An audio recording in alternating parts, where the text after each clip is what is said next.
To be a Steelers, consider others before you consider yourself. To protect your brother, even from himself. To give support at your own expense. And when wearing the black and gold suit of armor, make sure nobody desecrates it, disrespects it. Most importantly, we ourselves don't dishonor it.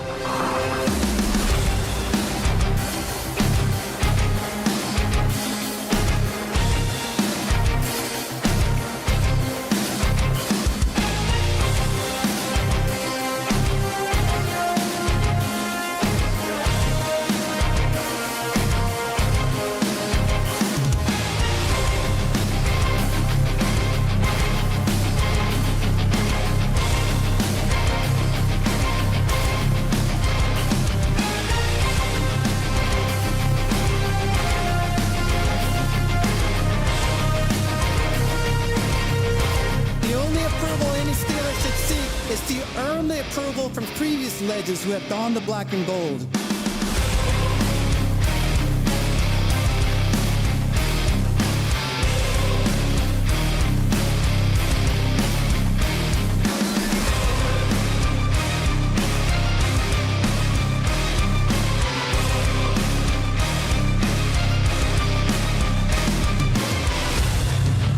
These virtues I learned while playing for the Steelers are what make the legacy of the black and gold timeless. They are passed down in the locker room from the steel curtain to anyone who valiantly wears the black and gold. Creating a brotherhood that is deeper than money, business, and winning. To be a Steelers, consider others before you consider yourself.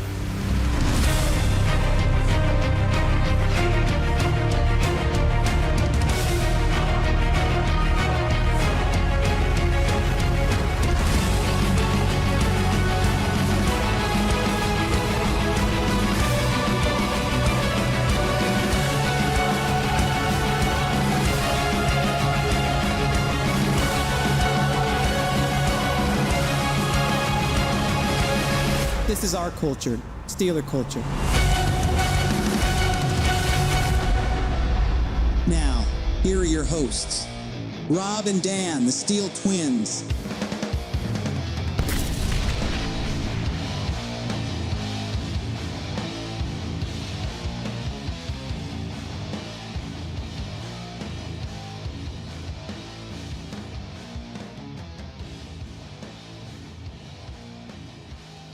Steelers Nation, what is going on this Tuesday night? Boy, do we finally have something to talk about. We got a lot to talk about, actually. There's some groundbreaking information that happened today around the entire NFL, but especially as it pertains to the San Francisco 49ers and one Brandon Aiyuk, as he has been tied to the Steelers for some time now, since before the draft, since there was there was a doppelganger type thing going on where Aiyuk made the comments that, hey, Tomlin, they say I'm your twin. What do you think? And that kind of just spouted everything out of control. Yeah. Brandon Aiyuk, man. Not biological, though. No. But he looks a lot more like a Nandino does. And telling by his college football face scan, that statement is 100% factual. But yeah, Brandon Aiyuk, he's been tied around to the Steelers for some time now, all offseason. Not just the Steelers, but the Commanders, the Patriots, teams like that as potential landing spots. Today, officially, Brandon Aiyuk has requested a trade from the San Francisco 49ers. That does not mean he will be traded, but everything indicates that it very well could happen, especially since the 49ers have paid everyone else but Aiyuk and even drafted Ricky Parasol in the first round. Everything points to a wide receiver getting traded, and it's either Debo or Aiyuk. But Debo has shown no signs of wanting out. No, well, he got his bag. I know he does. He got his bag. He got his payday. Aiyuk's looking for it, but everybody else has gotten a piece of the pie, and Aiyuk is like, well, where's my piece? Like, I'm a big component of our success here. I'm one of the reasons why we got to the Super Bowl. Where the hell's my piece of the freaking apple pie? Yeah, he led the team in receiving and everything, really. Every year he's gotten better year after year. We're talking 2 straight 1,000-yard seasons. And we're talking the 49ers offense that spreads the ball around to literally everybody, even their fullback. Yeah. I wish. What's a fullback? I don't know. Hopefully we actually know what that is this year. That's up for Artie Smith to figure out. Yeah. But, yeah, this is a 49ers offense that shares everything, and he still put up almost 1,400 yards. Incredible, man. Aiyuk is a great talent. We know that. Is he top 5 receiver in the NFL? That might be stretching it. But does he have that ceiling? Does he have the potential? Absolutely, because if he were to go to a team where he's the primary target, where he can get the majority of the reps, majority of the share, we already know this guy can just feast. Of course. He's already shown it in San Francisco when having the share the carry, share the ball, share the yardage, share the wealth over in San Francisco. And what this man has done since being a 49er, living up to that first-round pedigree, essentially taking that number 1 receiver role away from Deebo Samuel. Yeah. When Deebo got the bag, he was the number 1. Now Aiyuk has taken that. Now Aiyuk wants his bag. He wants his payday. He wants 30 mil plus. As he should get, because that is market value, and just by the NFL nowadays, regarding any position, in every position, you got to pay market value. It's how the business works nowadays. Yeah. No one likes it outside the players, but that's just how you got to conduct business. You pay great players market value.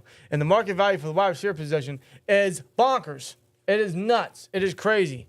It is astronomical numbers I didn't ever think we'd see in the NFL market value. Yeah. But here we are now. Receivers getting paid $30 million. There's only 3 or 4 wide receivers that are getting paid 30 or more a year, average. Want to go down the names? Want to go down the names, Justin please? Jefferson, A.J. Brown, Amon St. Brown, Tyreek Hill. There we go. 4 of the can most add- credible and consistent and dominant wide receivers in today's league. And you can add Brandon Aiyuk to that in a couple months.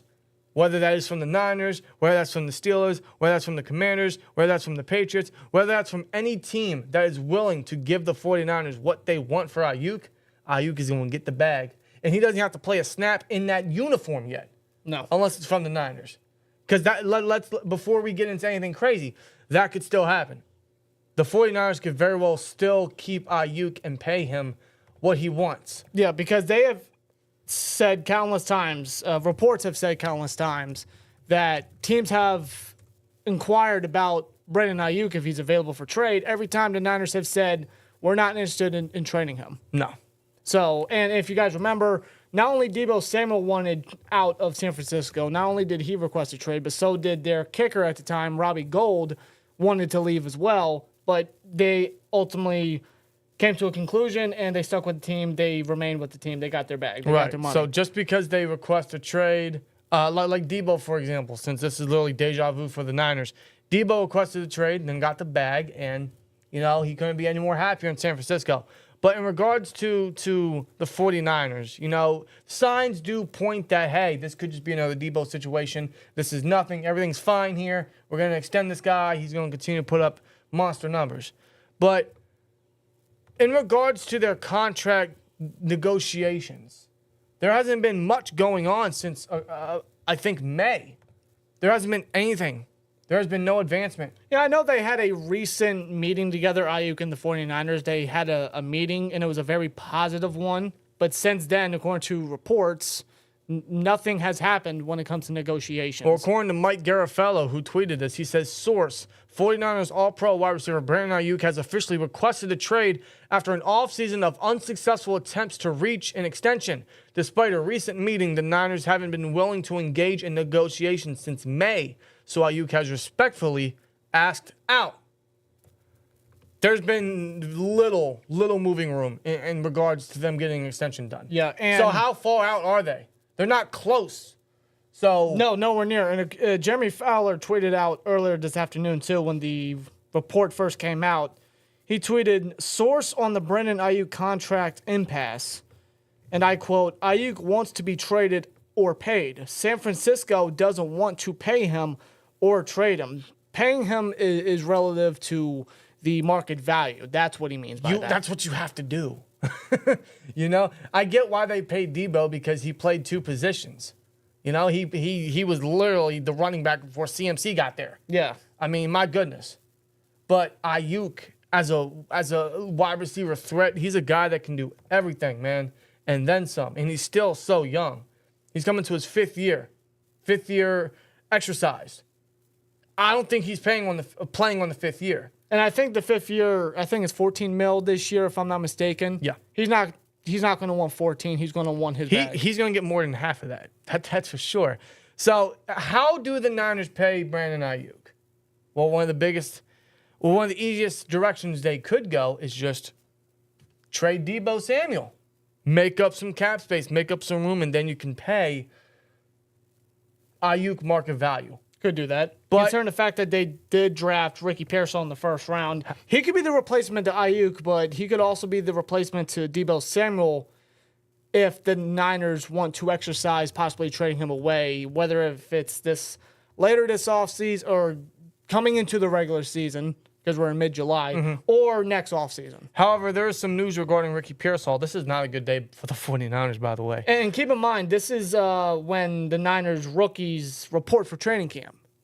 49ers place Ricky Pearsall on the non-football injury list. Okay, that's new to me. I didn't hear about that.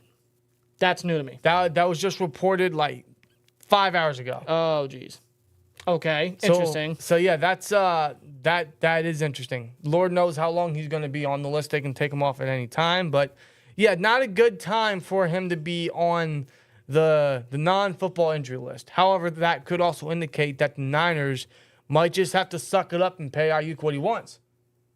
Because if they don't have Aiyuk, they have Deebo, they have Juan Jennings. Is there anyone else I'm missing in that group? They got George Kittle, obviously. Yeah, but that's pretty much it. That's pretty much it. Right. So Lord knows how long Pearsall is going to be out. So could they just bite the bullet and then just give Aiyuk what he wants? Or, like I mentioned, they could just trade Deebo Samuel. Now, if they were to trade Deebo Samuel, they would. If I can find the managed contract here on Spot Rack, because right now Deebo has a cap hit of $28.633 million. Yeah, it's a big bargain. It is. Now, if we were to, I gotta sign in. That's a thing now? Give me a minute. There we go. Okay. Oh, you got it? See, they updated their website. There we go. Okay. So if they were to trade, since it's past June 1st, if they were able to trade Deebo Samuel, they would save essentially $22 million, roughly, in cap space. Yeah. Right then and there. Give straight to Aiyuk. Boom. Right there and then. Boom. Now, they'd take a dead cap hit of $6.65 million this year, while taking a $15.14 million dead cap in 2025. I mean, considering you're the 49ers and your Super Bowl window is still open, I mean, that's pretty digestible. Well, that's the other thing. The Super Bowl window is open. Without Aiyuk, how low is that? That is definitely more. Window. That is definitely very close to closing, for sure. Yeah. I mean, they still got star power. They still got talent. I mean, with Kyle Shanahan and just how offensive-minded he is as a head coach and just how he uses the players, plus that defense, on the other hand, a star-packed, loaded defense, I mean, they'll be fine. Right. But losing Aiyuk, yes, would be a huge loss in that case. Sure. And he was a huge component in them fighting for a playoff berth and making it far into the playoffs. I mean, he caught that crazy catch in the NFC Championship game off the Lions defender. Yeah, he did. He's a big part of the Super Bowl run, although they lost. Still, he's a big component in their success. Now, And you know John Lynch and the Niners are obviously not going to want to let that go. Now, could Aiyuk not get anything? Could there be no trade? Could there be no extension? Does Aiyuk just play on the 5th year? Does he play with the 14+ mil this year? And then in 2025, the Niners would clearly franchise tag him, because why would you let him walk? Yeah. John Lynch does not want to do that. No. He has made that abundantly clear. He doesn't want Aiyuk gone. So there is a situation where Aiyuk doesn't get traded and doesn't get extended. Thus, he'll play on the 5th year, then get franchise tagged next year, and then talks will continue. Will Aiyuk hold out if that's the case? Could he hold out? You also got to look at the situation that the 49ers have done, right? Everything that they have done when it comes to this offseason.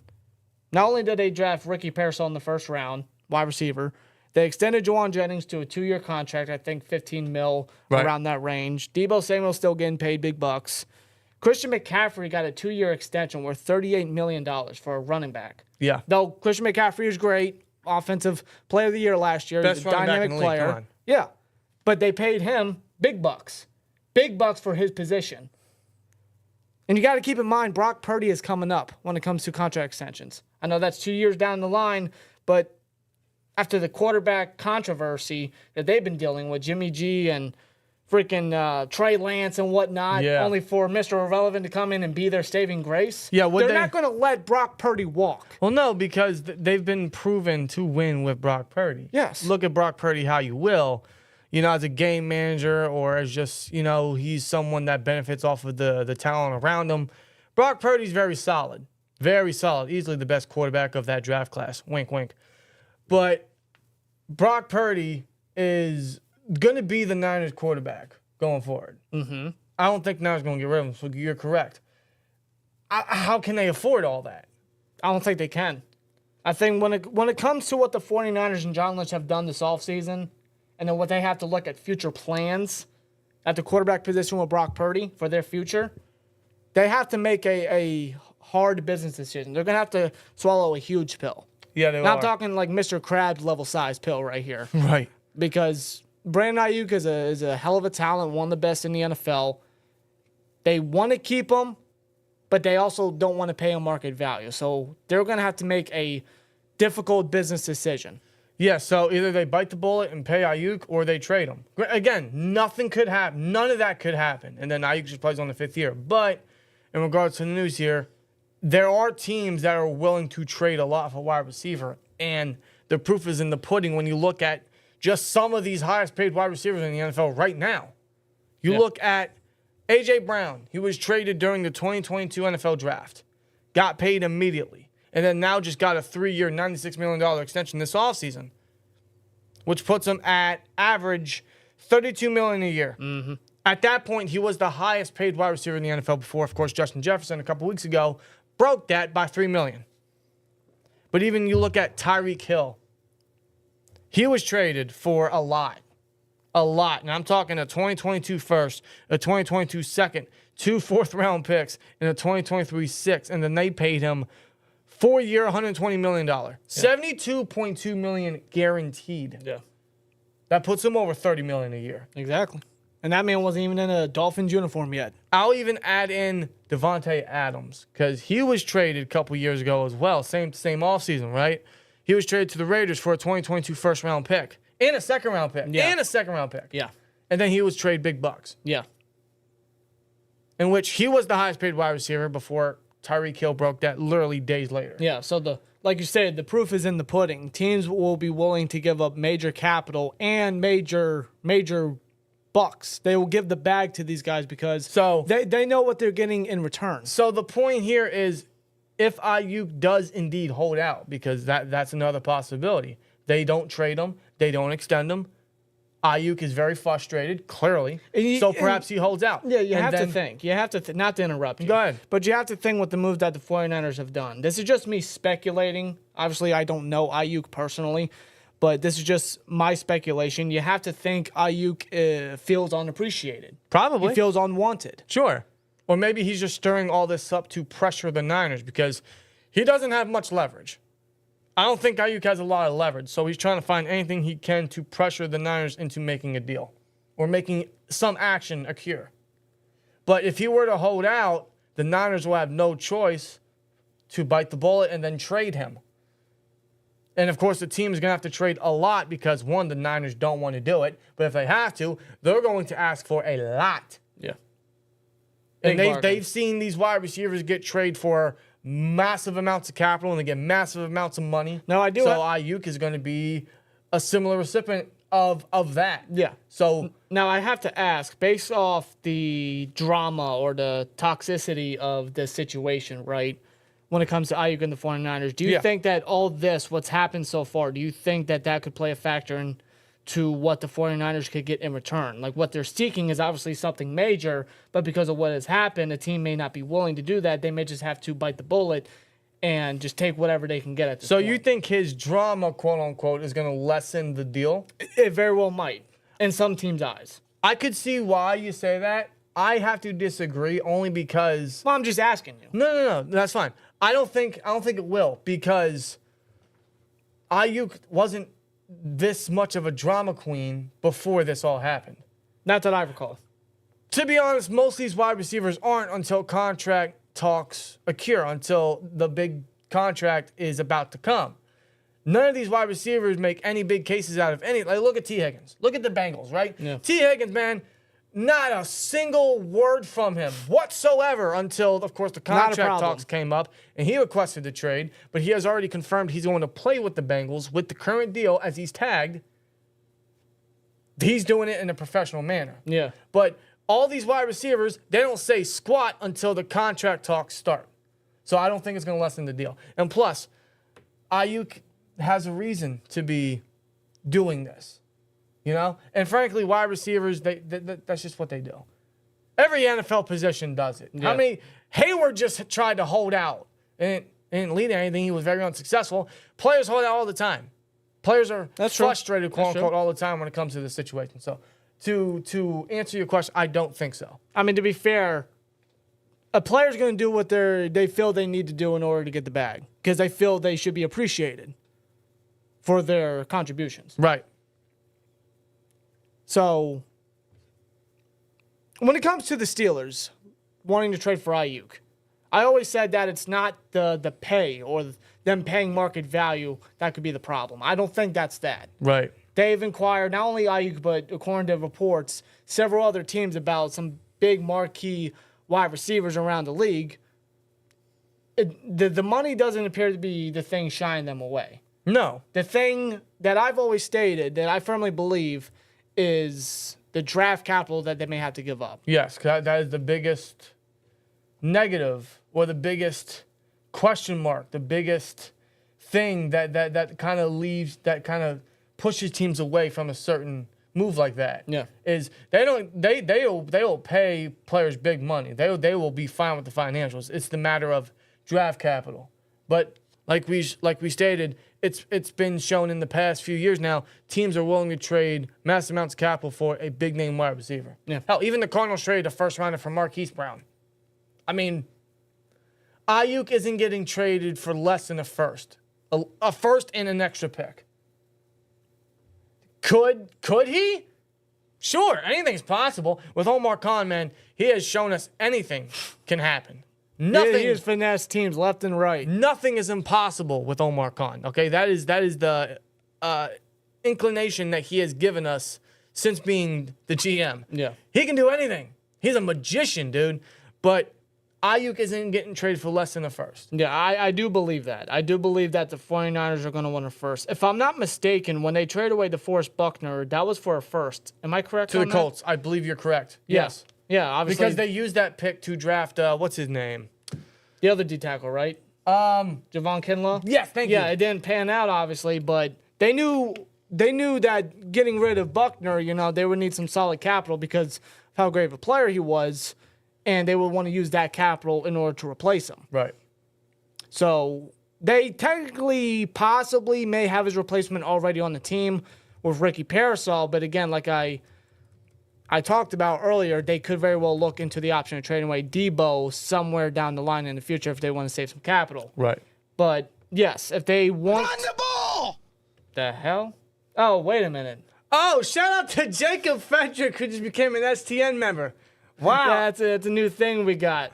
Oh, that surprised me. Jacob, thank you, man. That's Jacob. awesome. Shout out to Jacob. Appreciate it. Yeah, that's one of the new things we added to the stream. So when someone donates, someone subscribes, someone becomes an STN member, something like that will So pop it up. works. All right, cool shit. It works. Hell yeah.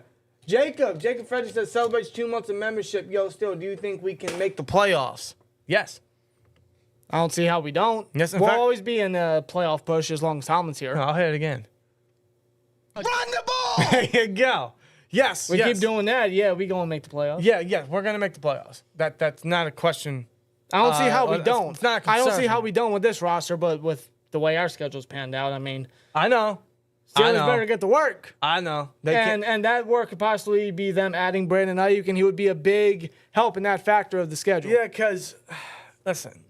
let's talk about what we have to trade away first. Because before we get into contract talks, let's get into talking what we have to trade away first. Because that's obviously what's going to make all this happen. I don't feel comfortable with the Steelers trading a first next year for Aiyuk. I don't. I want Aiyuk. I want him to be a Steeler. Okay? But you want it for the right price. Correct. But I know that the right price, in my opinion, isn't the price that any team is going to be able to give. They're going to have to give a lot. Yeah. I don't want the Steelers getting rid of a first next year for a multitude of reasons, because we're still going to have holes next year, potentially at defensive line, potentially quarterback next year, because who knows what this quarterback room this year is going to give us.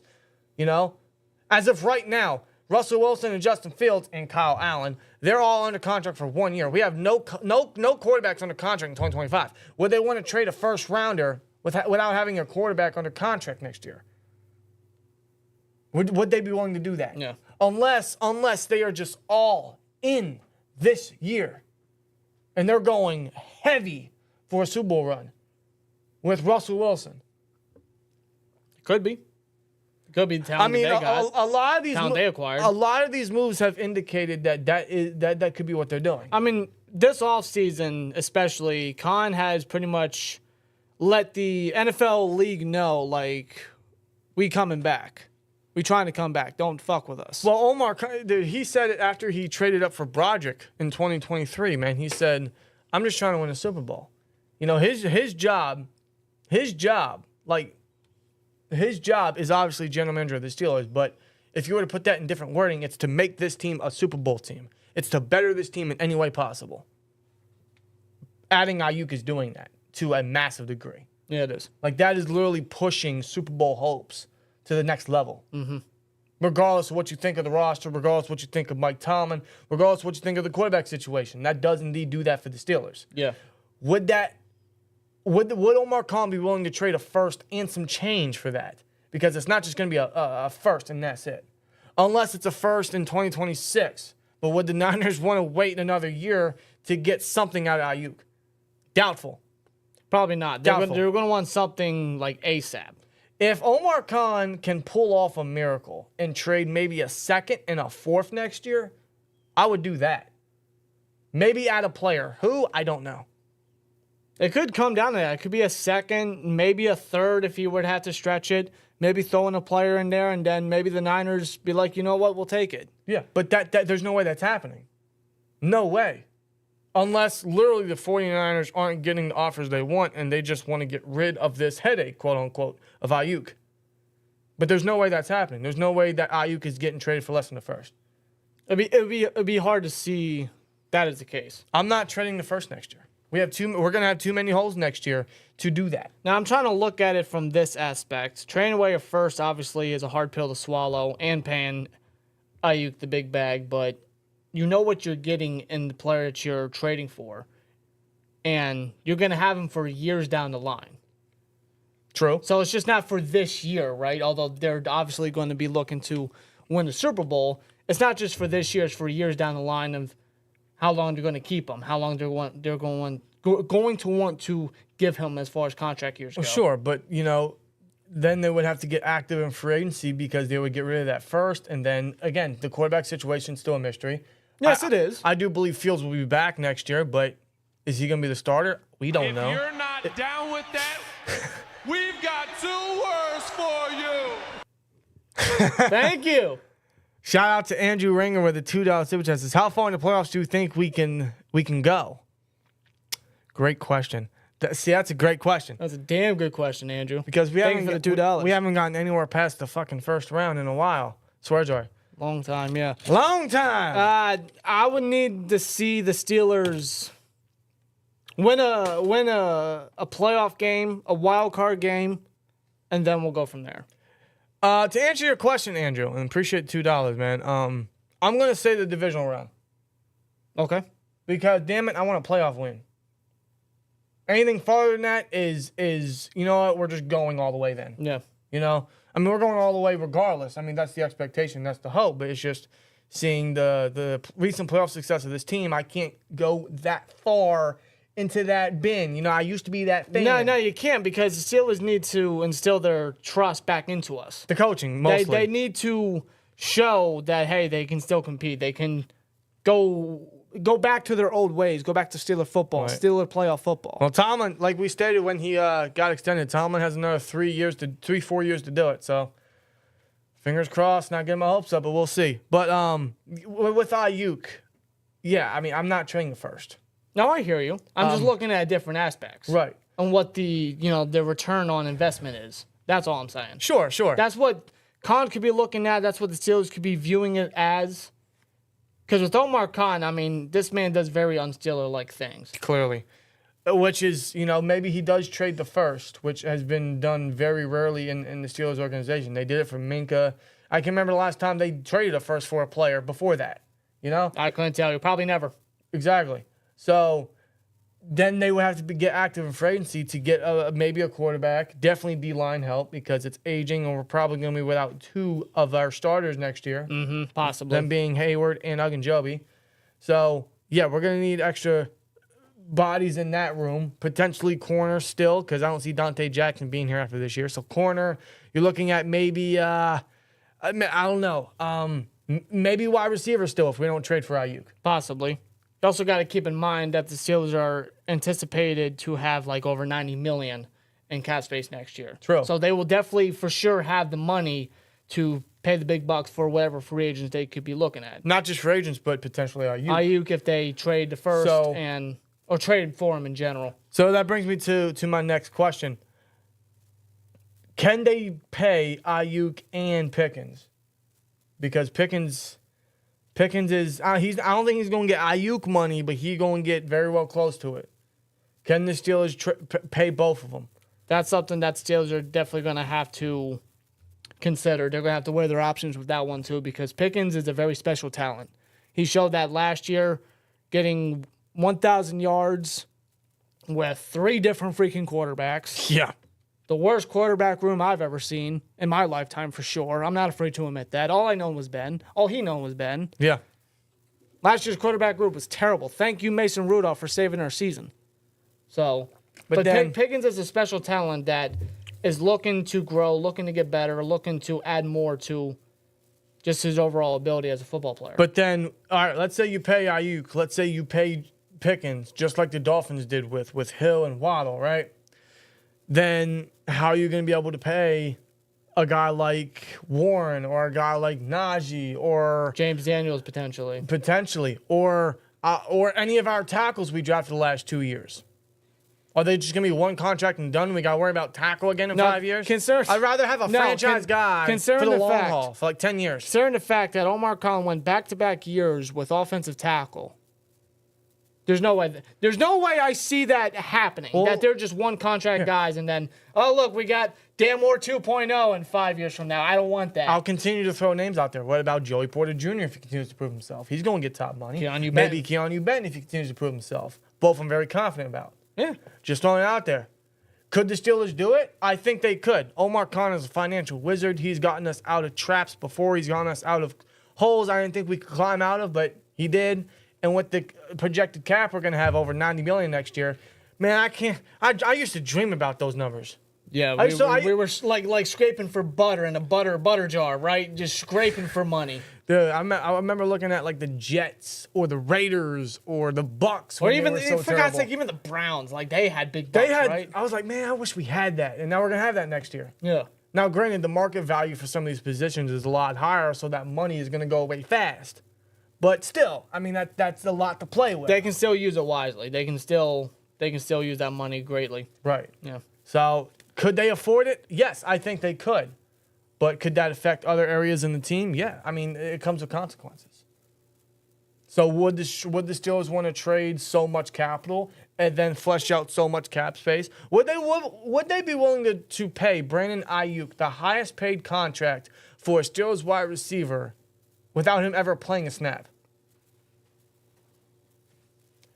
I mean, it sounds mind-boggling to even think that, but also other teams are doing it. They're finding success. Big success. Sometimes that's just the way of the business. Sometimes you got to go with the ways of the world now. Yeah. You got to go with the waves. You got to go with the direction.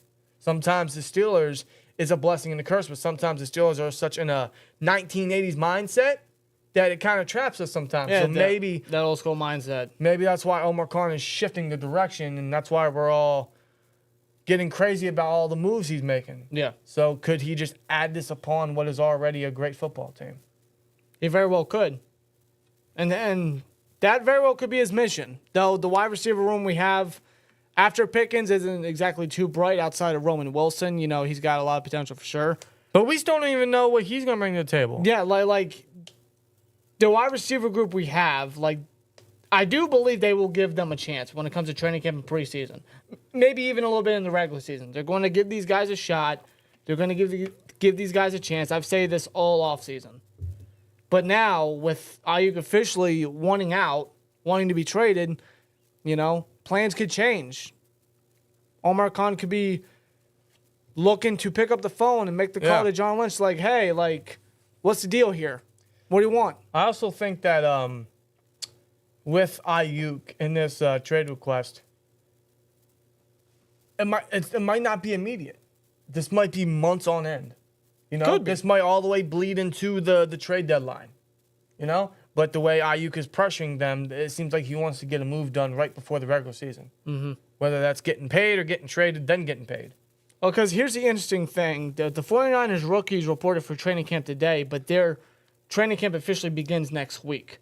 So if he's not traded by that time, it will be really telling if he shows up. Well, what's going to be the most telling? I don't think a deal gets done by then. What's going to be the most telling is if he participates in drills, if he shows up, if he shows up, participates, whatever, right? Otherwise, if he holds out, this is another layer to an already crazy offseason with Aiyuk. You know what I mean? If he does not show up, it pretty much indicates, like, I don't want to be here no more. Yeah. I feel unappreciated. You don't want to pay me. You don't want me to be here, essentially, so I don't want to be here neither. Yeah, it could be that, or it could be another T. Higgins situation where, he requested a trade, but he said, you know what, I'm going to play for the team this year, and then we'll cross that bridge when we come to it, and he's going to be professional about it. It might. But the way Aiyuk has been on social media and now this news today, it doesn't look like he's going to do that.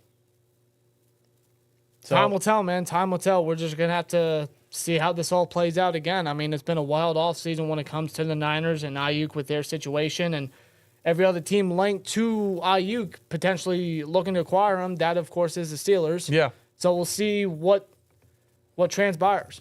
In fact, we'll see what continues to happen. I'm going to put a poll in the chat for you guys regarding the Aiyuk, because I want to get your guys' opinion on this. Do you trade a first and then pay Aiyuk market value? Yes or no? Put your guys' poll in the live chat, because this is where I'm at, man. I want Aiyuk to be a Steeler. Okay, I still think it's a realistic possibility. I'm just not comfortable giving up so much. The cap space I can deal with. Yeah. Because we can work around that. But the compensation, the draft capital, it's stretching it for me a little bit. And that could be what's holding the Steelers back, holding Omar Khan back. He's a man that is not going to just give the team what they want, right? Like, no, he's not going to crack for a certain team or for a certain player. He doesn't feel pressured by anything. If you remember before last season's bye week when we had terrible cornerback play before JBJ finally started, we were looking to the Steelers. They were looking to trade for Jalen Johnson. Yeah. And apparently they were like really, really close to a deal, but the Bears were not letting up on their offer. And Omar Khan was like, all right, I can't give that up. Yeah, and they backed out. They pulled the hook last minute. You stated that Omar Khan is the dealer here. Like, he controls the negotiations. Yeah. He doesn't crack. No, because he doesn't feel pressured by anything. He's not desperate. That's what I'm trying to say. No, he plays with a virtual poker face. Mm-hmm. He doesn't let anything pressure him into making a bad decision for the Steelers. At least that's not what he's done yet. No. So when it comes to these negotiations, he has a vision. He has a plan for this team and for the future. He has a long-term plan for the team. He's not making moves just to make moves. He's not making moves for the now. He's trying to think of the better of this franchise. And if that is thinking ahead and thinking, should I trade a 2025 first-round pick without having a true quarterback on the roster, without having bodies on the defensive line next year, is that ideal while trading that for Aiyuk? That's got to be a thought in Omar Khan's mind, and those are the things I would hope that he's thinking about while having trade talks, because there are trade talks. Mm-hmm. You got to believe that there are trade talks. I'm sure the Niners have gotten calls from multiple teams, and one of them had to be the Steelers, because there were reports during the draft that the Steelers almost traded for Debo. Yeah. So yeah, there are prior discussions. So with Omar Khan, no, I don't think he's going to feel pressured by this. It's just a matter of how bad does he want Aiyuk, or does any team want Aiyuk? Mm-hmm. You know, there are teams that are going to be willing to overpay, and they can overpay because, you know, I do want to see what Roman Wilson has as the wide receiver too. A part of me does want to see that. I think Tomlin and the Steelers are going to want to see that too, because Tomlin was a big Roman Wilson guy leading up to the draft. He was like keeping a watchful eye on him, like everywhere he went. Right. So we'll see what happens. Again, we're just going to have to play the waiting game with this thing again. Yeah. Shout out to Nathan Manko in the chat. Today's my birthday. Shout out to Nathan, man. Happy birthday, bro. Nathan, happy birthday, bro. Yeah, thanks for being in the chat, man. Happy birthday. Because I want to get some of the chat's interaction. I want to get some of the chat's opinion. What about maybe try and get good value out of Cortland Sutton? He played great last year with Russell Wilson. I'm still a part of that train. We've been on that train pretty much ever since the Aiyuk news was initially out there. Yeah.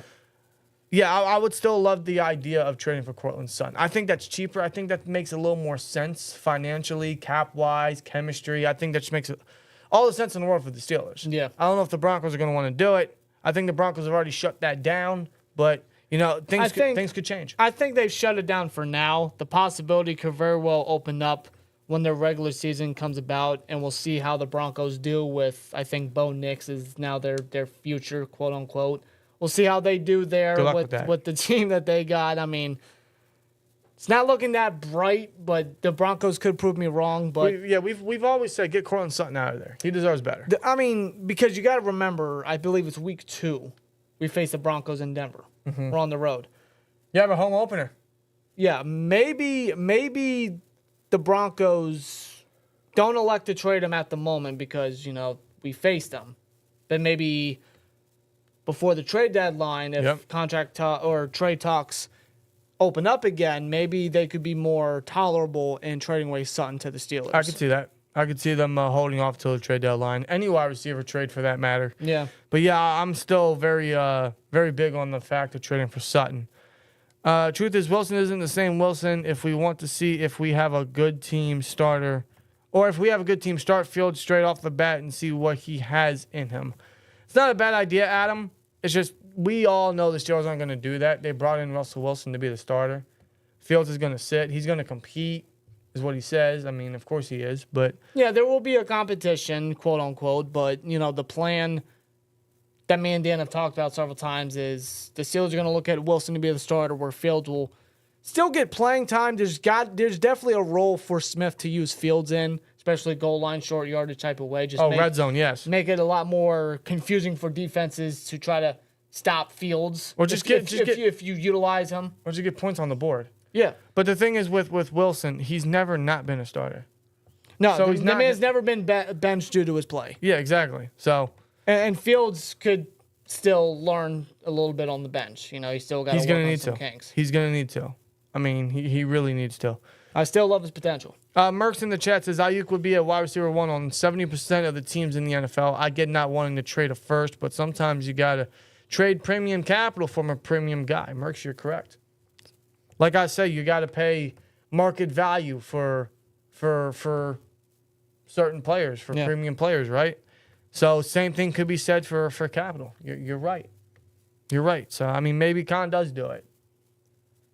If he does do it, man, all I'm gonna say is they gotta get active in free agency in 2025 with the cap space they're gonna have. And if there's something that Khan has shown us the past 2 years. Oh, he's active. He will do it. He's active. He will do it. He'll get a guy here and there, you know. Right. I think Wilson will be below average at best, especially with the tough schedule we got, and we play in a tough-ass division. Yeah, that last stretch isn't. Yeah, that last stretch is impossible. Cade, yeah, they really did one on us, huh? Oh, the NFL knew exactly what they were doing. That's why they announced Hard Knocks right after the schedule was released. You bastards. You did it all for fucking ratings. Fuck you. If you're not down with that, we've got 2 words for you. Fuck you. I'm kidding. Swear jar. Brandon Aiyuk. Big Ben. Let's ride. Super Bowl. I can keep going. Pittsburgh Steelers. Franco Harris. Mason Rudolph. Troy Polamalu. All right. Claude Bishop with a $5 says, thanks for the late night Steelers content. Nah, thank you guys for joining us, man. It's been a while since we did a stream. The last time we did a stream was when Tomlin was extended, so this news came out. And hey, as of next week, it's going to be a stream every week for a long time, as a matter of fact. Because next week is when the start of Steelers football returns. Because next Thursday, is training camp. Thank God. Thank God. That means we got training camp, then we got preseason, and I can't wait. So all that wait, all that boredom throughout the NFL offseason, it's coming to an end. It's coming to a close, guys. Hell yeah. Can't wait for it, man. That's for next week. Let me see where we're at in the chat. By the way, I gotta say, I'm so glad that works. I know. I'm so glad that actually worked. Yeah. I think that's cool. Yeah. If we get Sutton Wilson plays like top 12 quarterback, it's a Super Bowl team. I agree, Adam. If Wilson plays as good as he did last year, I think, yeah, we could be a definite playoff contender. Oh, not playoff contender, a playoff pusher. Yeah. We're always going to be a playoff contender. I mean, until proven otherwise, we're always going to be a playoff contender. It's a matter of if we're a playoff pusher with this roster. Yeah, if Wilson plays like he did last year, yeah, we can be a playoff pusher for sure. I heard the Jets was talking to our OC for something, but why? I don't know. I didn't hear any of that. You're talking about Jonathan. I didn't hear anything. I didn't hear none of that. And why would the Jets be talking to us? I'm gonna search that up because now I'm curious. Maybe they're butthurt that we took Broderick. I don't know. They still got their guy like a year later. What? According to Is this legit? Diana Ruzzini Okay. of The Athletic revealed on her brand new podcast for The Athletic that Jets spoke with Arthur Smith about becoming a part of the play calling process this offseason. He rejected those advances and instead took the Steelers OC gig. Can't say I blame him. No. Who wants to go to the Jets? It's not like he would be in charge anyway. Aaron Rodgers is the LeBron James of the NFL. Yeah, and that's probably why. Aaron Rodgers rules everything. They just have a guy there to play the role. They're not the actual head coach or they're not the actual OC. It's Aaron Rodgers. Yeah. It's Aaron Rodgers' show. Arthur Smith's not going to be there just for show. He's going to be there to do a job. Yeah. I'll give Arthur Smith that. He wants to contribute. Yeah, really. What y'all think about the Ravens? I'll let you go first. I mean, I got nothing but respect for the Ravens, more respect than hate, to be honest. But I'm the opposite. hey, and that's you. You know, you feel the way. There's always going to be bad blood. There's always going to be bad blood. I don't like any of our rivals. I don't like the Ravens, man. I mean, let me just put it out. I wasn't done. Hold on. I wasn't done. Jeez. I'm sorry. You talk too much anyway. You conclude. The Ravens' Super Bowl window was wide-ass open last season, and they failed. Yeah. I don't see how they come close. See? You took the words out of my mouth. I'm sorry, but like last year was the year. I'm sorry. Yeah. The Chiefs didn't look as threatening, then they still won. They were the Ravens. Yeah, the Ravens were the number 1 seed. You know, they had it all. They had everything. And they still lost. I don't know if it's a Harbaugh thing or It's a a Lamar Harbaugh Jackson thing. Maybe it's both. I don't know. Because when it comes to Lamar Jackson in the postseason, I mean, he just doesn't exactly show up. Well, it's a Lamar Jackson and John Harbaugh thing. As long as those two are together with the Ravens, they will never win the Super Bowl. I mean, dude, Lamar can't even go up against us. I mean, look at his resume against the Steelers. Shit.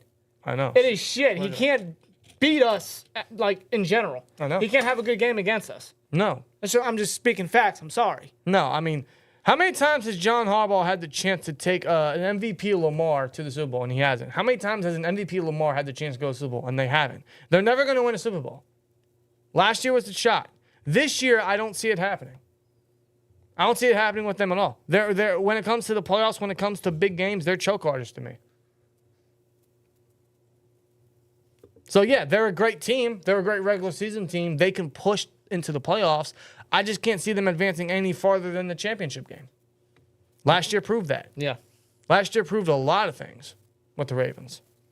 Now, of course, Lamar is still good. He's still very young. He could still push the Ravens to a championship. I just don't see it. I think he's had chance after chance. And you know, it takes players a while sometimes. But I don't know. I think their window's closing.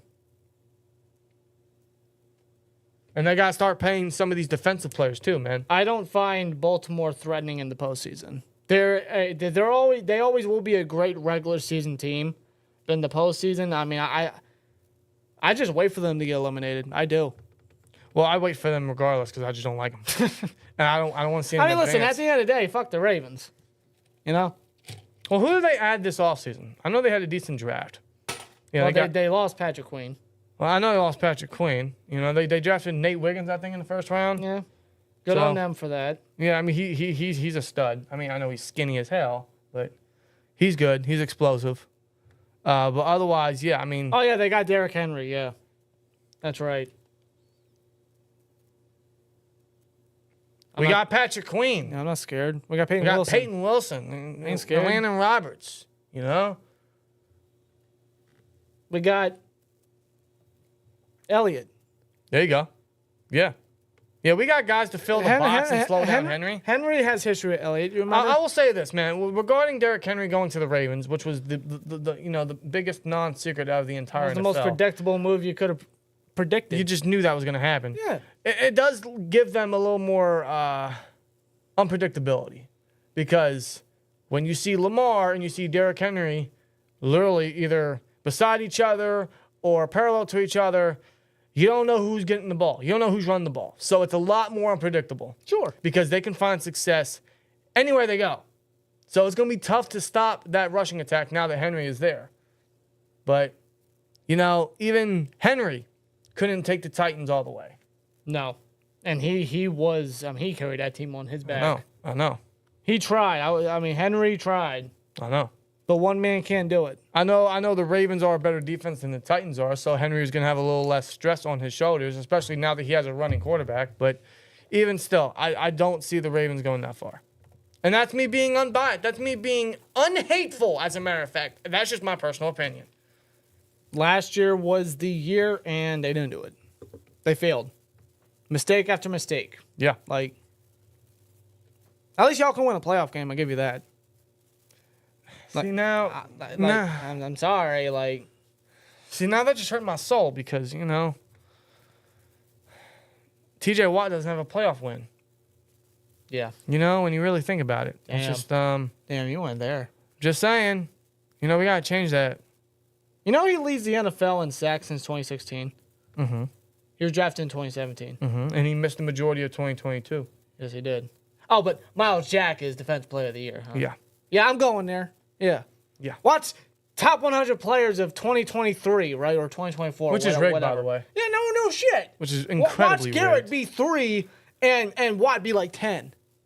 I'm like, what? Watt's top 5, bro. Yet in 7 games last year, Garrett had 1 sack, yet Nick Herbig had 2. He was a 4th depth edge rusher for the Steelers. Yeah. He had 2. Garrett had 1. Dude, TJ Watt is now officially, I mean, he already has been for years now. He's the best defensive player in the NFL. I mean, if you wanted to put Aaron Donald there, sure. You know, I'm not going to dispute you, but now that he's retired, yeah, TJ Watt is up there. TJ Watt is Undisputed. Undisputed, bro. 3 times uncrowned NFL Defensive Player of the Year. 3 times. Yeah. This man should have 4. That's incredible. That's incredible. Are you guys going to Latrobe? Asked Adam. I don't know. I man. want to. Of course we want to. I want to. I want to get down there. I'll be real with you, man. My work schedule is absolutely dog shit, so it's kind of hard to find a day. But I do want to go one day this year because we haven't been to Latrobe in quite a while. I think it was 2017. Yeah. Watt's rookie year. Watt's rookie year. Yeah. Yeah, and then we went to Friday Night Lights a couple years ago before it stormed on us, and then they canceled everything. Yeah, that was a big kick in the nuts. Yeah, that was a couple years ago. That was Kenny's rookie year. We were going to see that motherfucker. I'm glad we didn't see that motherfucker. Looking back at it, thank you, Mother Nature, for saving us from seeing that. But I'd rather have seen Kendrick Green at fullback than see that crap. yeah, that was last year. Yeah, I wonder what type of fun we're gonna see in camp this year. What kind of experiments they're gonna run? What kind of wild stuff they're gonna do? It's gonna be an exciting time. But yeah, are we going to Latrobe? We want to. We'll try to get out there at least one practice. We have to. We definitely have to. Gotta find time. Even if it's on like a Saturday or Sunday, bro. If I gotta call off, I'll do it. I'll drive. I'll do it. I'll drive. I'll do it. Which new rule will be talked about the most? Kickoffs or hip tackle? Hip tackle, because that's going to ruin a lot of games. That's going to come into effect. That's going to cost teams games. I think the hip tackle rule is stupid. What do you want defensive players to do? Yeah, I could tell that's going to piss me off heavily. Like, you see a proper tackle, and then you see a So flag. you don't want defensive players grabbing them by the waist and then tossing their hip to the ground to lower said defensive player. What? But They're using Oh, so they're you can't- using momentum to tackle. I get there were injuries last year regarding that. But I mean it's football. You can't like avoid this shit. no, it's not like the player's going to Swear. grab the guy and then the fucking running back's going to keep going. They're just going to be dragging him like they're hanging on to something or someone. Like, Right. you know how stupid that would be? You know how dumb that would look? Imagine, hypothetically speaking, Mark Robinson trying to tackle Derrick Henry, and he's just got his arms around his waist, and Henry's carrying him. Well, he's going to regardless because Mark Robinson isn't that big. Yeah, but I'm just saying, hypothetically. It's not going to go well. It's going to cost teams a lot of games. I'm hoping this is like an experiment year and they change it after 2024. That's just stupid. I'm not a fan of that. I get the safety part, but like you just They you take can't, it, you they can't take avoid it too seriously. You can't avoid certain things. Now, what are defensive players going to do? They can't hit people. They can't even touch a quarterback. They can't defend the football. And now they can't tackle. What are they going to do? 5 years down the line, they're going to make it national flag football. It's like the NFL is actively trying to make it such a high offense league. And they've been doing it for years now, but they're doing it very just like in your face. Like they're being crazy about it. Mm-hmm. Where they're trying to preach safety, which, yeah, that's a big component of it. But I think it's also they're trying to push, so much high-octane offense into the games now that they're going to create regardless or ridiculous rules regardless of what defensive players should be doing. Yeah. Yeah, because they view high offensive matchups as must-see, as entertaining. Right. Which, yes, it is, but then you're taking away, what the NFL was back then, and that was high-powered defenses stopping these top offenses here, doing what they got to do to play actual football. I just want to watch a natural football game where nothing's rigged, and I know it's professional sports. I mean, there's going to be rigging involved. It's all politics. It's all at the end of the day, it's all politics. It's ridiculous, but that's what we watch. That's what we watch. There's nothing else to watch. A hip drop tackle is going to help the Chiefs win the Super Bowl again. Three-peat. It's never happened before. A three-peat's never happened before? No. I think you're right. Three-peat's never happened. I think you're right. Patriots won twice in a row. Steelers Steelers won did it twice. Jinx. Cowboys did it, I think, twice. Yeah, you're right, as a matter of fact. Green Bay did. I think... Did the Redskins do it? Maybe? Did they? Back in the 80s? I don't know. I can't remember. I don't Chiefs know. did it, of course, back to back. Three-peats, never been done. Imagine Mahomes, And the hip drop tackle was the cause. Right. You know? I want to move on into this news regarding Quinn Miners. Did you see this? No. Quinn Miners. What happened to Quinn? Broncos guard Quinn Miners, who has started 39 games since Denver, selected him out of Wisconsin Whitewater in the third round of the 2021 draft, is signing a 4-year, $80 million contract extension that includes $45 million guaranteed. Quinn Miners just got extended. You got the bag. So I got 2 notes of this. One, Kevin Colbert should have drafted this man over Kendrick Green. First of all, we all know he should have drafted Creed over Pat. But if he wanted to keep Pat and Najee, fine. But if you wanted a center or a guard, this was the guy, not Kendrick Green. We were all sold. I remember that stream. We were all sold on Quinn Miners still being there. He took Kendrick Green. And the sole reason he took Kendrick Green is because Kendrick Green played the COVID year. Quinn Miners did not. If you look at that 2020 draft class, the majority of the picks, if not all the picks, all played in the COVID year in 2020.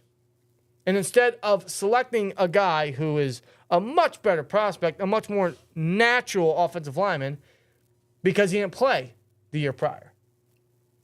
Yeah. Yeah, we missed out on that. We missed out on that. Colbert. And we had to go through Kendrick Green for 2 years. Colbert. And Mason Cole. Colbert.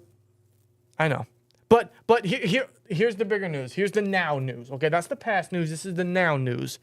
The now news is, yeah, he's getting paid a big chunk of money, $45 million guaranteed, $20 million average, which is now guard value. Yes. A lot of guards are getting 20 plus mil a year. I know where you're going here. What does that mean for James Daniels? The man should get $20 million. I agree. I don't think it's happening. And a big part of that is because they selected Mason McCormick in the 4th round. And they're exercising his flexibility on the offensive line. They're putting him over at right guard, which is obviously where James Daniels plays. Yes. James Daniels is a pending free agent. He's going to want big bucks, as he should. He should definitely get at least market value. I mean, that's the way to go. I mean, listen, not taking anything away from Quinn Miners. The guy is a hell of a player, a hell of an offensive lineman. But I find James Daniels to be a little bit better than Quinn Miners. Okay. Based off his playing experience, the fact that he's still young, his dependability, especially since becoming a Steeler. I find Daniels to be a better player. No, I mean, I'm not going to disagree with you there. I mean, that's, it can go any way. But regardless, if the Steelers want to pay James Daniels, they're going to have to pay him market value. And if you're looking at some of the highest paid right guards, or guards in general, Chris Lindstorm is at 20.5. 20 and a half. 20 and a half. Yeah. Landon Dickerson is at 21 as a left guard. That's right. Hell, even Kevin Dotson just got paid this offseason. He's getting 16 a year. Now, keep in mind, man, we traded Kevin Dotson and ultimately went with James Daniels. Yeah. We traded Kevin Dotson and got Isaac Seumalo. So, if Kevin Dotson got 16 after a resurgent year in L.A. because they actually put him where he should have been, James Daniels is going to get a bag. As he should. I don't know if it's going to be from the Steelers. It seems like the more the guard value increases, the less likely James Daniels is going to get a second contract with the Steelers, which is a shame because we need to retain him. He is very well experienced. He's too young and he's too good of a player. He's a chess piece, a centerpiece on that offensive line for the future that they should retain. You're talking an incredibly young offensive line. You want to keep it young. You want to keep it well. Keep James Daniels. Yeah. There's a reason why they brought him in the first place. They gave him a good contract. Right. It's because offensive line was obviously a sour point of our team. It was terrible. Right. James Daniels came in. Bit of a rough start, considering he was over at right guard rather than left where he played in Chicago. But he worked his way over there, and the guy's arguably our best offensive lineman. And last year, he had a hell of a fucking performance. Swear jar. Yeah. James Jones is a stud. And he's still got years down the line in his career. Yeah, he does. Hopefully that's with the Steelers, but signs point to that's not going to happen. Yeah, again, they selected Mason McCormick in the 4th round. that's a insurance policy when it comes to the Steelers if they don't come to terms? Because I have to think that they're going to talk contract terms. I have to believe that. I would hope so, but they haven't. Otherwise, there would have been news on it. Last year, before the Steelers extended Alex Highsmith, there was news of them talking since the beginning of May. There is no news whatsoever on James Daniels getting a contract extension. Because if there was, we would have seen any. Well, we would see some. I think James Daniels mentioned it, that he was told there's not going to be a contract extension. There's going to be no contract talks, so he's not even going to worry about it. He said that this past offseason. That's right. Right during minicamp. Mm-hmm. Right during minicamp and OTAs. So, Lord knows what the future holds for James Daniels. This might be his last year. And then thus, Omar Khan said he drafted Mason McCormick because of the upcoming contracts with Nate Herbig and James Daniels. Right. So perhaps they redshirt Mason McCormick all next year because, you look at our guards, you got Sayamali, you got Daniels as the starters. Then you got Nate Herbig, who can be the guard center hybrid. He can play both guard positions. Then you got McCormick. Yeah. They're going to play Herbig before McCormick. McCormick is essentially going to redshirt. I'd imagine he might be not in every game inactive, but one of those inactives you see very often on that list. Right. I could be wrong, but that's just the kind of sense I get. He's going to redshirt. And thus they're going to go with McCormick next year if they can't retain Daniels. Yeah. That might be their plan, or that might be their insurance policy. But the fact that they're not talking to Daniels or anybody in that regard for a contract extension is interesting. And maybe that's because they are trying to push for an Aiyuk trade. Maybe that's another layer to that. Maybe. Or maybe they want to get through training camp, see if they can get out healthy like they did last year, and maybe before the regular season hits, that's when contract talks happen, and they happen fast, and maybe they make a deal.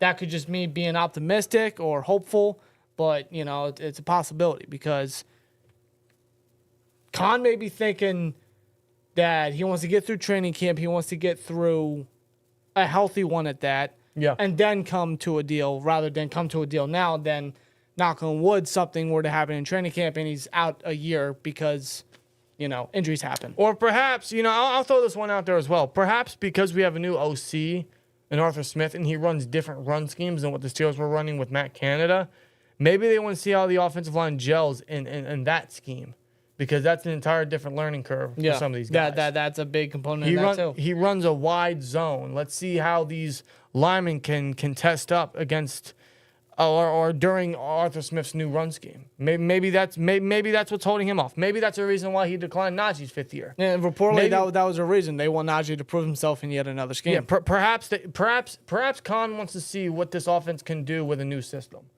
before locking himself in a long contract. And I get it. I can understand that thought process by Khan if that were to be the case. Right. I can understand it. I would just feel comfortable getting a deal done rather than the contract expiring, him talking to teams, and then he goes. Yeah, because when it comes to guys like Najee, Warren, and Daniels, like we as fans are confident that they can be able to work in different schemes, in said scheme, right? I'd hope so. I mean, they're great athletes. They're great talent. Warren especially. Yeah. Warren especially because he's just an explosive back. Najee, I want to see because he's a north-south runner. He typically doesn't run off wide because that's just not his strong suit. We'll see if he can get accustomed to that. Yeah. But, I do think there's going to be great success with that this year. I mean, there has to be. Like I know they're different schemes, but if you could work in Matt Canada's, then come on. That's a true point. You should be able to work in That's a true point, yeah. But we'll see. We'll see, man. White Mamba says Steelers have a ton of cap space next year, but a ton of big free agents, including Wilson, Fields, Najee, Warren, Daniels, Fryermuth. That's another one I keep forgetting. Mm-hmm. Hayward, Ogunjobi. They got some big decisions to make. They do. I think Hayward and Ogunjobi are gone next year. Najee and Warren will be back. I mean, he's a restricted free agent, so he's going to get tendered. He'll be back. He should get extended regardless. But Warren will be back. We know that. He'll get tendered. Fields, I'm sure he'll be back. Why wouldn't he? Wilson is up in the air. Najee's up in the air. Daniels and Fryermuth are up in the air. Mm-hmm. You know? If Muth can stay healthy, yeah, I think he's going to get extended. He's not going to get anything crazy, but I think he'll get extended if he stays healthy and continues to prove himself. Yeah, his usage is definitely going to be showcased if his availability is up to par. Because that's another thing with Freiermuth is his availability, is his injury concerns. With Smith's system, he's very tight end heavy. So Muth should, if all, works out, he should be seeing a good bit of workload on the offense more than he ever did. Yeah, oh, absolutely. He should see more targets. If not, then I think Darnell Washington can take the keys there. Possibly. Just my own personal opinion. I want to see how that's going to come about. But in regards to that, let's transition off into some training camp talk. Now, we have a lot more training camp talk to discuss next week. And I don't want to jump ahead, and I don't want to get into much of that, but I want to talk about a certain position here. The slot corner position for the Pittsburgh Steelers is still a bit of a concern heading into training camp because, yeah, they signed Cameron Sutton. He will be the slot corner, but not until after the bye week because he was suspended 8 games. Yeah, for his situation, we all know the situation. We all know the allegations, what he's going through. The NFL found something with their investigation to a point where they felt like it was reasonable for him to be suspended half the season. I don't know if he will appeal. I figure he would have by now if he was going to, but Sutton might just very well just take the punishment and try to move on from this. Right. I don't know. We don't know what happens with that whole situation in general. It's still a private investigation. With it being ongoing, we don't know how that's going to go down. But what we do know, and I'm sure the Steelers knew this was coming, They had to know this was coming. Sutton is suspended, so he won't play until the second half of the season, which is where he's going to be very needed. But up until then, who's the starting slot corner? I couldn't tell you. Well, let's go down the names that I'm anticipating to be competing for that slot position. Mm-hmm. We're talking Beanie Bishop, who I'm excited for. I got solid, big hopes on him. I think he's a hell of a prospect. Yep. So Beanie Bishop, Anthony Averett, who doesn't exactly have a lot of slot experience in the NFL, but if there's a way for him to get back into the league, that might be the best way for him. His best year with Baltimore was in the slot. I will add Was that. it in the slot? I thought he was more of an outside guy. Pretty sure it was in the slot. But can he stay healthy is his biggest concern. Yeah, it's the injury concerns just as much. Going down the line, Graylin Arnold, he was a Texan last year. Josiah Scott, former Eagle. Thomas Graham, former Brown, I think Bear too. Darius Rush and Corey Trice, 2 rookies last year, That's all. I mean, I think Rush saw combined, 20-something slot reps? He might have. He didn't see a lot of time. But, just going down the list, those guys will be given an opportunity for sure. I'm anticipating those guys to be competing. But right off the bat, that's just a lot of uncertainty right there. A lot of unproven names at the moment. Some potential there, like Trice and Rush potentially, but there's still worrisome uncertainty at that position. Right. For the first 8 games. No, because, if I had to give you like a favorite, it would probably be Bishop, Trice, Rush. I'll throw Casey out there. Because Casey's not a starter right now. But Casey can play in the slot. He can. He doesn't do it a lot. He played a lot of free safety. He played a lot of deep zone last year. He can play in the box as well, but he could also play in the slot. But that's for a camp battle. That's what camp battle is all about because Sutton will probably be the slot corner when he returns if no one's up to par. But the camp battle is going to be who's going to be the week 1 starter. It'll probably be between a lot of those guys. Rush will get an opportunity because whatever time he saw last year, it was in the slot, specifically in the Colts game. He almost came away with a pick. Trice, if he stays healthy, he's a big body. I want to see if they want to work him as a James Pierre type piece where he's a sub package guy. Yeah. Of course, Beanie Bishop, typical slot guy.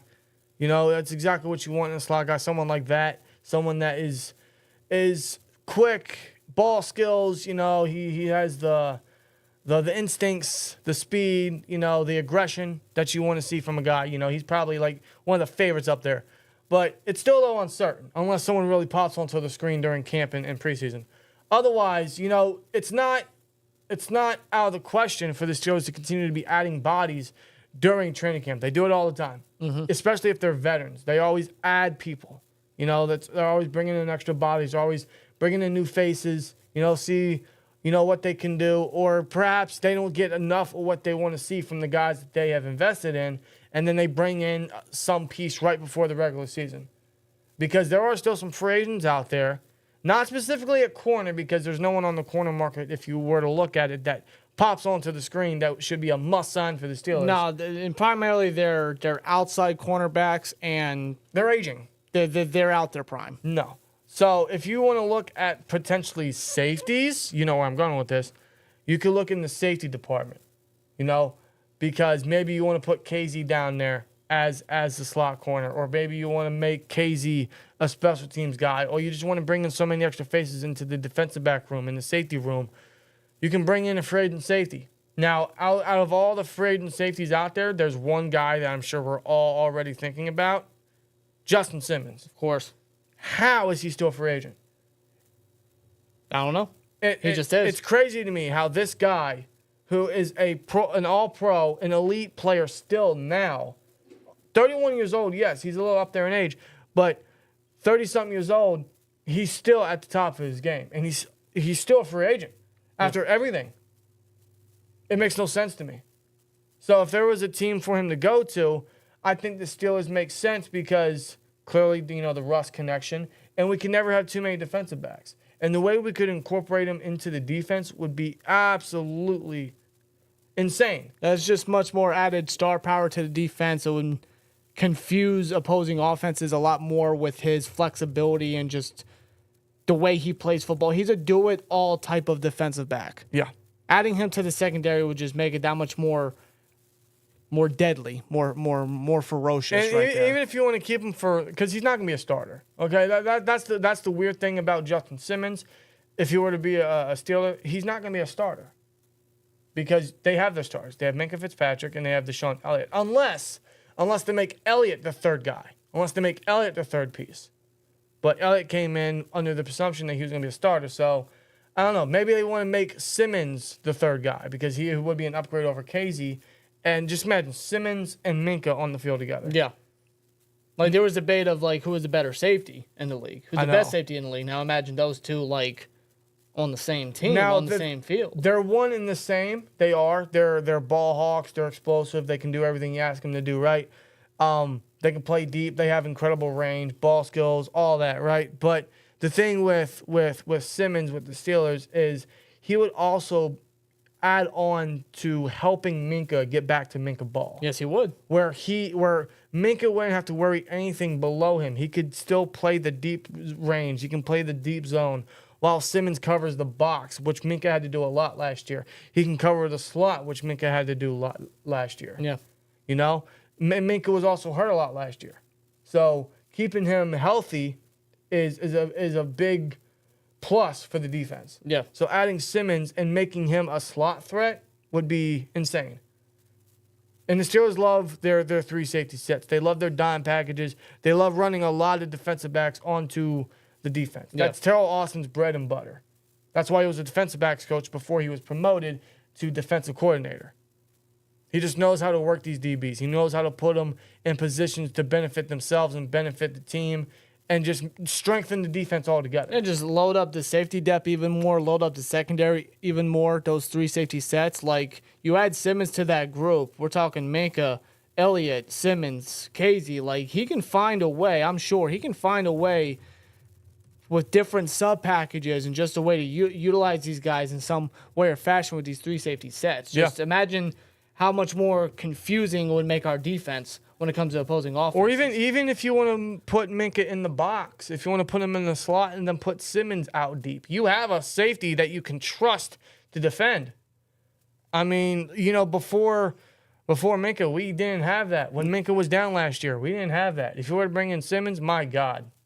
Your secondary would pretty much be fulfilled. The slot cornerback position would be fulfilled. Your safety depth would be fulfilled.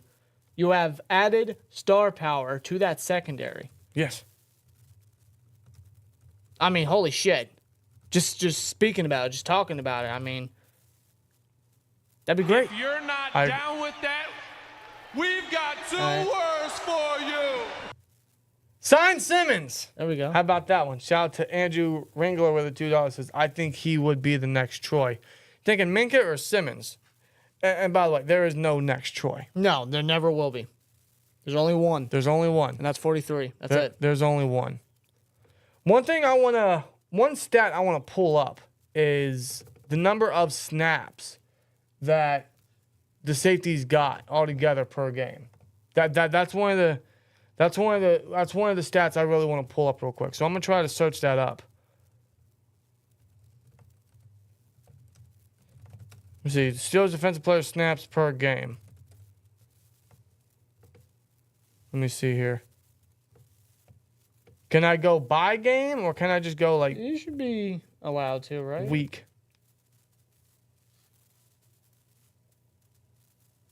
That doesn't make sense. There we go. Okay, I was about to say, they said he had like 581 snaps in week 1. You sure about that? No, Jesus Christ. You sure about that? Fucking meat fly off the bone. Yeah, really. So let's go with 2023. Let's go week, I don't know, 3. Let's go week 3, for example. So in week 3, Minka played 72 snaps. Why is it showing Elliott snaps? That doesn't count anything. I don't know. Just look at Minka. Yeah, Minka played 72 snaps in week 3 last year. Where are the other safeties? This thing isn't very detailed. This This ain't helping, no. Can I go by certain position? Keanu Neal played, that's for sure. Keanu Neal played. DeMonte Casey played. You know what? Because he's not on the team no more, they don't add him to this. Which makes no sense. Which makes no sense. Man. But the point I'm trying to make is, they run a lot of 3 safety sets. So would Simmons come in as a depth piece? Would he come in as a starter or a co-starter? I'd say he'd be a co-starter. They made Neal and Casey co-starting safeties last year. They can do the same for Elliott and Simmons, and they would play them both at a respectable rep count, where they would both see a lot of time on the field. They would both still make impacts, and they would remain healthy. I think that'd be great. Could do that. That's what I would do. And then you have someone that you can trust with Simmons for the first half of the season until Sutton gets back.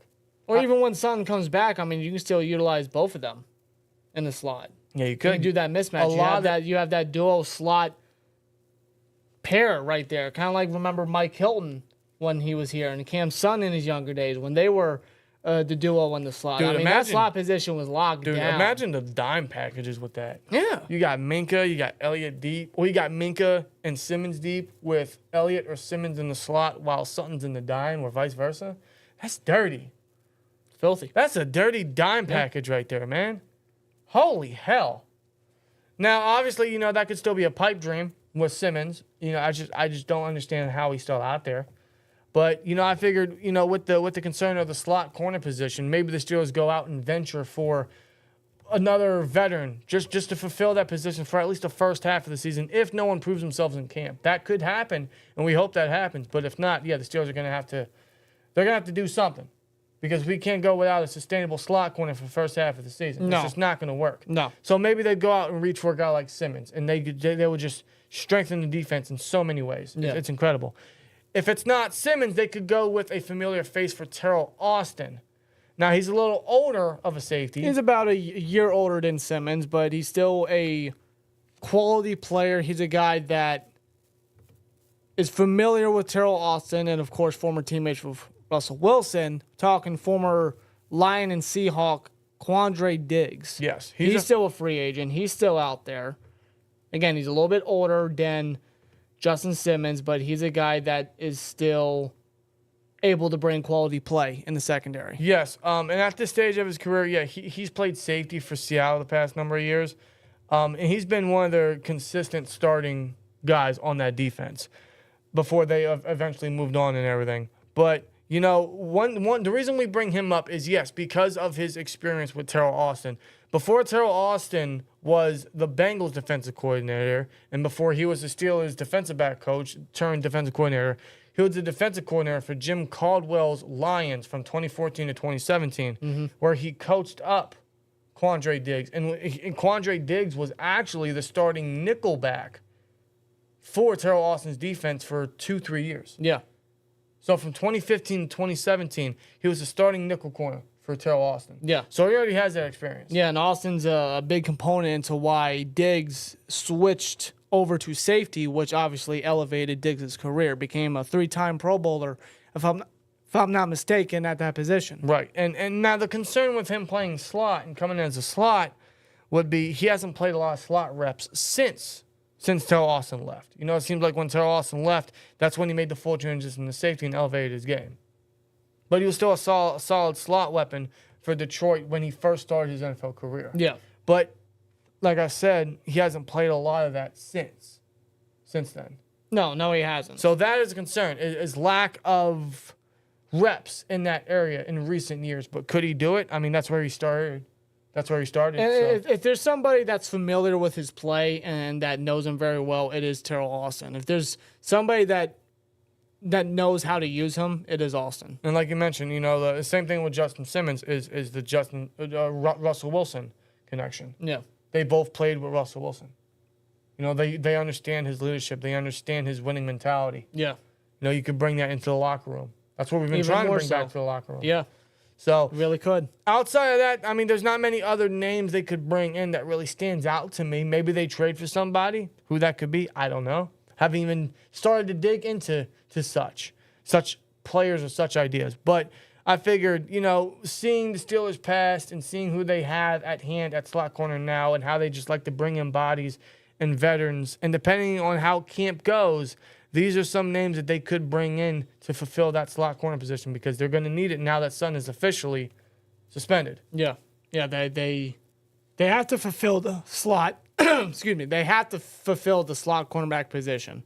They can't just kick their feet up and just like settle with what they got. No. There's talent, there's upside in there for sure. I'm not taking anything away from the guys competing at the slot position, but I feel like it would be better just to fulfill that position even more so.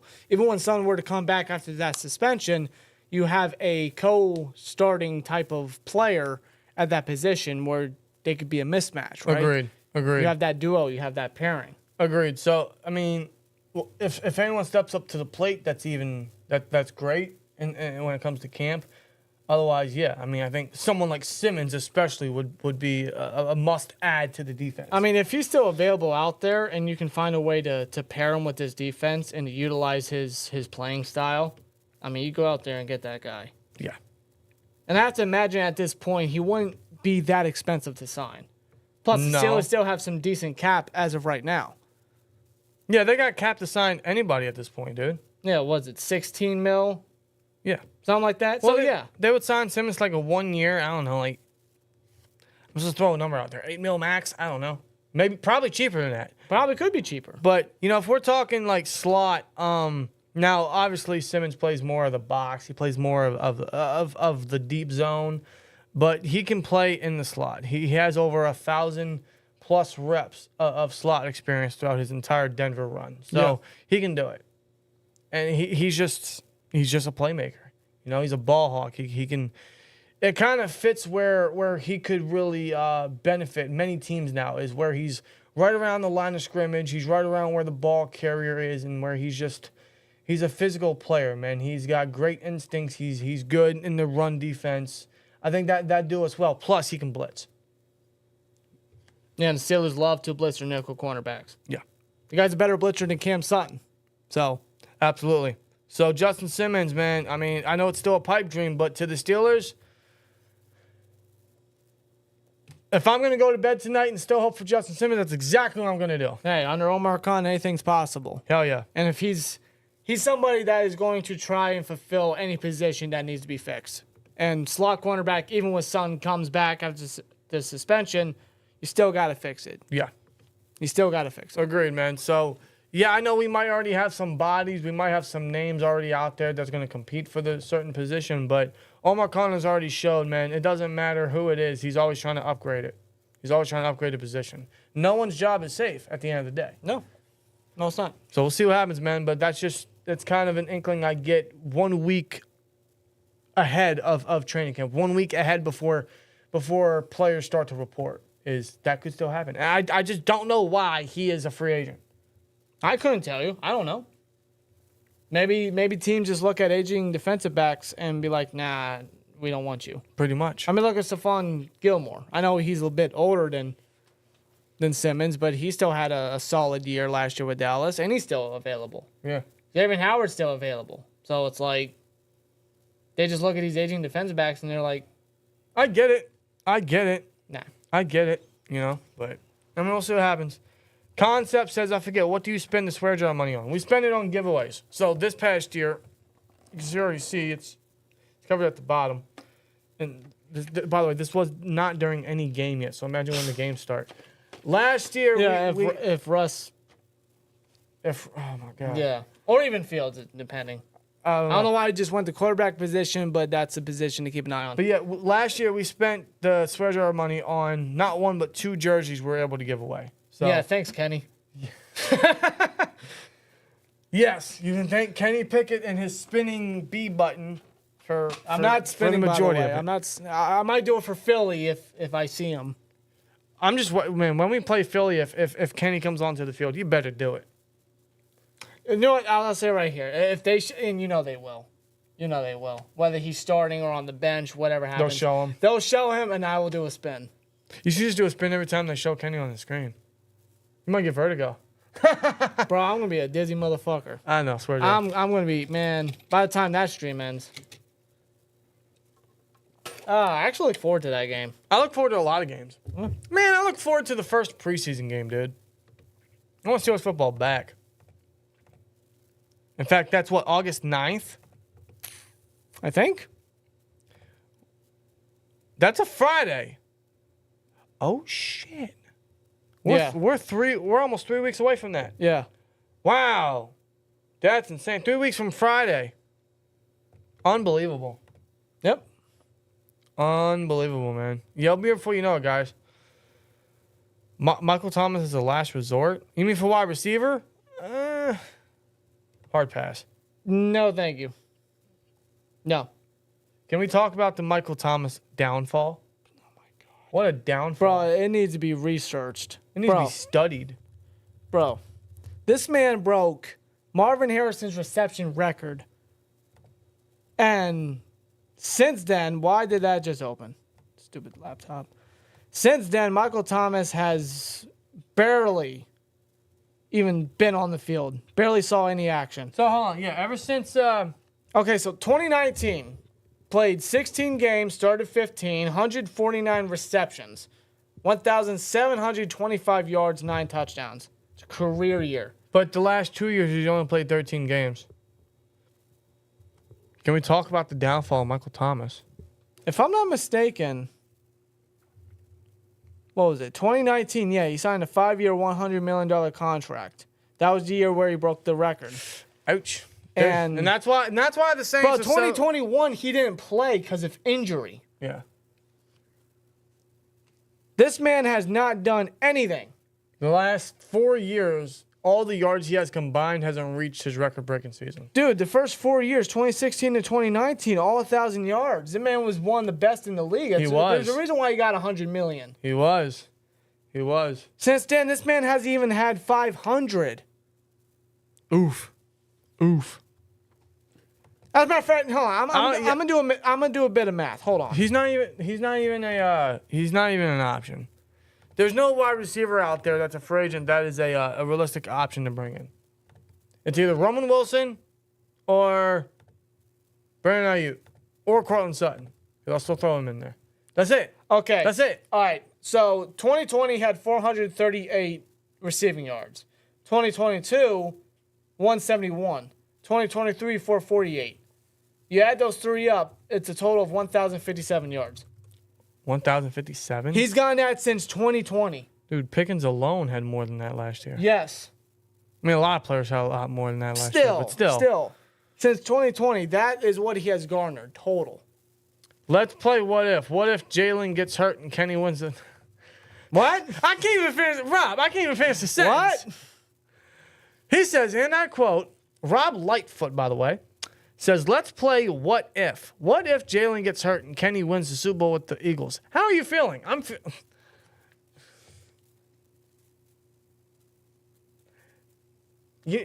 Irritated, pissed.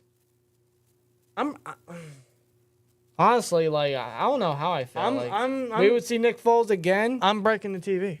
I'm not even joking. I'm breaking the TV. But man, no. No way. No. But this man cannot accurately throw a football. I know. And there's nobody there. But let's say it does. He's going to do it with A.J. Brown, believe me. I know.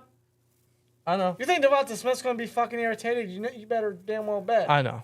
The Slim Reaper is going to be wishing he was the Grim Reaper. No. If that happens, every emotion in my mind is going to come out. And it's not going to be pretty. But I know that's not going to happen. Hell no. But the thought of it pisses me off. I don't want to see that. He's an interception machine. No, he's not, because he's too scared to throw the ball. No. He's too scared to make a mistake. Yeah. Mitch was the interception machine. Oh. Feeling nothing because it would never happen. Yeah, really. Yeah, exactly. You know what's funny? Yeah, exactly. You know what's funny? I think it was week 2 of preseason. We played Buffalo. We're going to be playing against Mitch again. Good. He's good. He's throwing to Claypool in practice, dude. It's like they never... It's like they... Oh, God. They were forever teammates. I feel bad for Buffalo, but they did this to themselves. At this point, they're camp bodies. They're not locks. You know, I'm actually looking forward to that in preseason. That's going to be hilarious. That's going to be absolutely hilarious. That's the most must-see preseason game for the Steelers. Yeah, really. Oh, man. Yeah, I'm looking forward to that. I mean, we don't got to wait much longer, guys, man. Next week, training camp begins, and in 3 weeks from Friday, we can officially watch Joe's football once again. And I can't wait. I cannot wait for that, man. It'll be here before you know it. So, yes, essentially, sir. all the boredom, all the wait, all of the off time post the draft is coming to a close, guys. Not much longer. We just got to get through another week of this, and then we can just overreact about everything happening in training camp, because that's exactly what we do. We're Steelers fans. We're supposed to do that. It's in our blood, bro. Yeah. It's exactly what we're supposed to do. And I can't wait to do it. I can't wait to overreact about a George Pickens great catch over, I don't know, Corey Trice.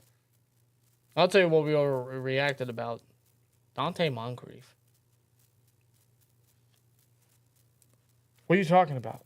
Whoa, where did this come from? No, because apparently, like, he was doing, like, real good in preseason and training camp, right? Remember? No, I don't. Well, apparently he was doing very good, and then regular season came about. You want to talk about preseason hope? You want to talk about preseason hype? Obviously last year. Everything about last year. Yes. But I'll give you another one. How about, remember James Washington's rookie year? Where he was making unbelievable catches in preseason, and that didn't happen ever again? No, it didn't. He had a decent second year. He's a preseason wizard. I know. But regular, outside of 2020, you know, he was very good in that year. And, what was it, 2019, when Ben went down. Second year. He had a good year. I think he led the team in receiving yards. Yeah, he did. That was an interesting year. God, that was an interesting year. Yeah.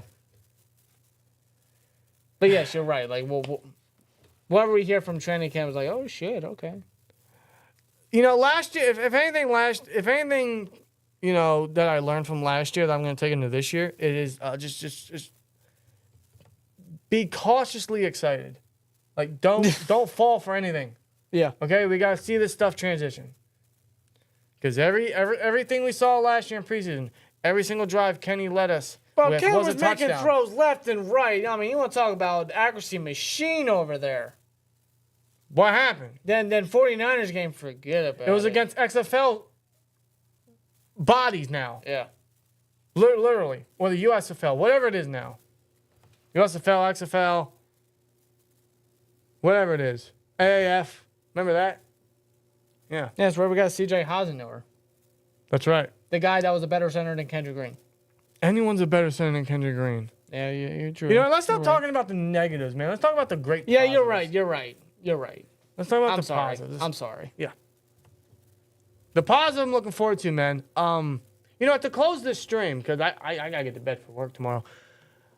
Let's close this stream off, man. Who are you most looking forward to in training camp? In training camp? Well, of course, the rookies. That's first and foremost. I mean, one particular guy. Honestly, off the top of my head,